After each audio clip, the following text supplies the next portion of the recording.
ಸಸ್ಯಕಾಶಿಯೆಲ್ಲ round ಹೊಡೆದ್ರು, ಹೂಗಳ ಸೊಬಗಿಗೆ ಮನಸೋದ್ರು, ಮಹಾತ್ಮನ ಬದುಕನ್ನ ಕಂಡು ಖುಷಿ ಪಟ್ರು. ಎಲ್ಲ ಮುಗಿದ್ಮೇಲೆ ಏನಾದ್ರೂ ತಿನ್ನೋಣ ಅಂತ ಹೋಗಿ ರೇಟ್ ಕೇಳಿದ್ರೆ ಅಷ್ಟೇ, ಅವರ ಖುಷಿಯೆಲ್ಲ ಮಾಯವಾಗಿ ತಲೆ ಗಿರ್ರ್ ಅನ್ನೋಕೆ ಶುರುವಾಗಿತ್ತು.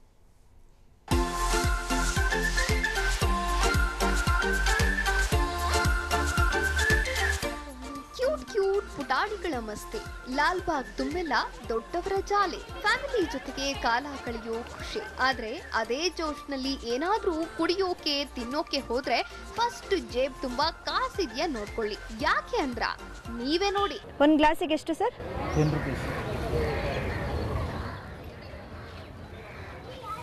ಫ್ರೀ ನೀರು ಇಲ್ವಾ ಇಲ್ಲಿ?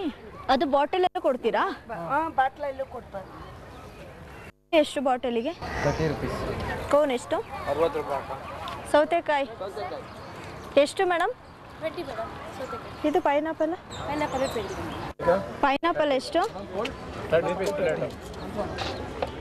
30 ರೂಪೀಸಾ?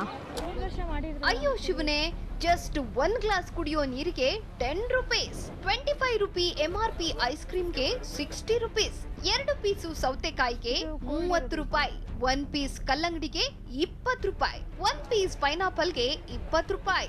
ಅಬ್ಬಬ್ಬಾ, ಸಸ್ಯಕಾಶಿಯಲ್ಲಿ ಹೂರಾಣಿಯರೆಲ್ಲ ಕಮಾಲ್ ಮಾಡ್ತಿದ್ದಾರೆ ಅಂತ ಫ್ಲವರ್ ಶೋ ನೋಡೋಕೆ ಬರೋ ಪ್ರವಾಸಿಗರ ಜೇಬಿಗೆ ಸರಿಯಾಗಿ ಕತ್ತರಿ ಹಾಕ್ತಿದ್ದಾರೆ. ನಿಗದಿತ ದರಕ್ಕಿಂತ ಡಬಲ್ ತ್ರಿಬಲ್ ರೇಟ್ ಹೇಳ್ತಿದ್ದಾರೆ. ಇದು TV9 ರಿಯಾಲಿಟಿ ಚೆಕ್ ನಲ್ಲೂ ಬಯಲಾಗಿದೆ.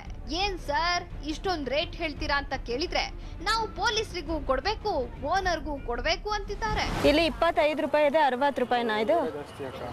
ಇಲ್ಲಿ 25 ರೂಪಾಯಿ ರೀ ಇದು. ನಿಮಗೆ ಹೆಂಗ್ ಜಾಸ್ತಿ ಆಗುತ್ತೆ? ಯಾರಿಗೆ? ಪೊಲೀಸ್ಗೆ ಮತ್ತೆ ಓನರ್ಗೆಲ್ಲ ಕೊಡ್ಬೇಕಕ್ಕ.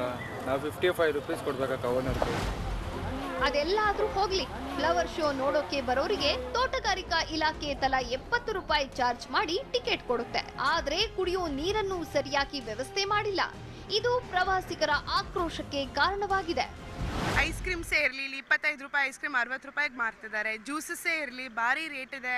ಇಲ್ಲ 10 ರೂಪಾಯಿ ಜ್ಯೂಸನ್ನೆಲ್ಲ 40 ರೂಪಾಯಿ, ನೀರು ಅಷ್ಟೇ 10 ರೂಪಾಯಿ ನೀರು 30 ರೂಪಾಯಿ ಹಂಗೆಲ್ಲ ಮಾರ್ತಿದ್ದಾರೆ. ತುಂಬ ಕಷ್ಟ ಆಗುತ್ತೆ, ಎಲ್ಲರೂ ಅಫೋರ್ಡ್ ಮಾಡೋಕ್ಕಂತೂ ಆಗಲ್ಲ. ಇನ್ನು ಲಾಲ್ಬಾಗ್ನಲ್ಲಿ ವ್ಯಾಪಾರಿಗಳು ಹಿಂಗೆಲ್ಲ ಲೂಟಿ ಮಾಡ್ತಿದ್ರು, ಅಧಿಕಾರಿಗಳು ಮಾತ್ರ ಸೈಲೆಂಟ್ ಆಗಿದ್ದಾರೆ. ಏನ್ ಸರ್ ವ್ಯಾಪಾರಿಗಳು ಹಿಂಗ್ ರೇಟ್ ಕೇಳ್ತಿದ್ದಾರೆ ಅಂತ ಅಧಿಕಾರಿಗಳನ್ನ ಕೇಳಿದ್ರೆ ಚೆಕ್ ಮಾಡ್ತೀನಿ ಅಂತಿದ್ದಾರೆ. ನಮ್ಮಲ್ಲಿ 4 ತಂಡ ಇದೆ. ಈಗ 4 ತಂಡಗಳು ಡಿಫ್ರೆಂಟ್ ಹೋಗ್ತಾ ಇರ್ತದೆ. ಆ ಥರ ಏನಾದ್ರು ಗಮನಕ್ಕೆ ಬಂದಾಗ ಸಿವಿಯರ್ ಆಗಿ ಒಂದು 2-3 ಸಲ ಅವರಿಗೆ ನಾವು ಪನಿಷ್ಮೆಂಟ್ ಕೊಟ್ಟಾಗ, ಒಂದು 2-3 ಜನ ಕೊಟ್ಟೆ ನಾವು ಎಲ್ಲರೂ ಅರ್ಥ ಮಾಡ್ಕೊಂತಾರೆ. ಅಧಿಕಾರಿಗಳೇನೋ ಟೀಮ್ ಮಾಡ್ತೀವಿ, ಚೆಕ್ ಮಾಡಿಸ್ತೀವಿ ಅಂತಿದ್ದಾರೆ. ದುಡ್ಡಿರೋರೇನೋ ಕೇಳ್ದಷ್ಟು ಕೊಟ್ಟು ಕೊಂಡ್ಕೋತಾರೆ. ಆದ್ರೆ ಸಾಮಾನ್ಯ ಜನ ಮಕ್ಕಳಿಗೂ 1 ಗ್ಲಾಸ್ ನೀರು ಕುಡಿಸೋದು ಕಷ್ಟವೇ. ಸೊ ಇನ್ನಾದ್ರೂ ಈ ವ್ಯಾಪಾರಿಗಳ ಆಟಕ್ಕೆ ಬ್ರೇಕ್ ಹಾಕ್ಬೇಕಿದೆ. ಶ್ರುತಿ, TV9 ಬೆಂಗಳೂರು.